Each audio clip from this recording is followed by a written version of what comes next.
மறுமை நாளிலே அல்லாஹ்வுடைய திருப்தியும் அல்லாஹ்வுடைய சந்தோஷமும் பெறுவதற்காக நபி ஸல்லல்லாஹு அலைஹி வஸல்லம் அவர்கள் கற்றுக் கொடுத்த ஒரு துஆ.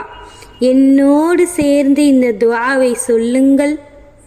அல்லாஹும்ம இன்னி அஸ்அலுக அர்ரிலா பஅதல் கலா.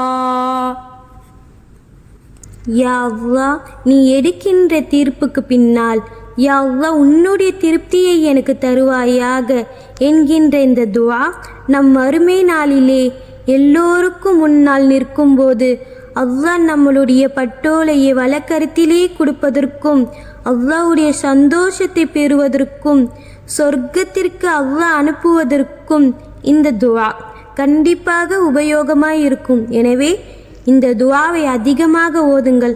நம்மளுடைய உண்மையான வாழ்க்கை மறுமையுடைய வாழ்க்கை தான். அதில் வெற்றி பெறுவதற்காக இந்த துஆ கண்டிப்பாக உதவியாக இருக்கும். எல்லாம் வல்ல அல்லாஹ் மறுமையிலே நம் வெற்றி அடையக்கூடிய பாக்கியத்தை தந்தருள் புரிவானாக. அஸ்ஸலாமு அலைக்கும் வரஹ்மத்துல்லாஹி வபரகாத்துஹு.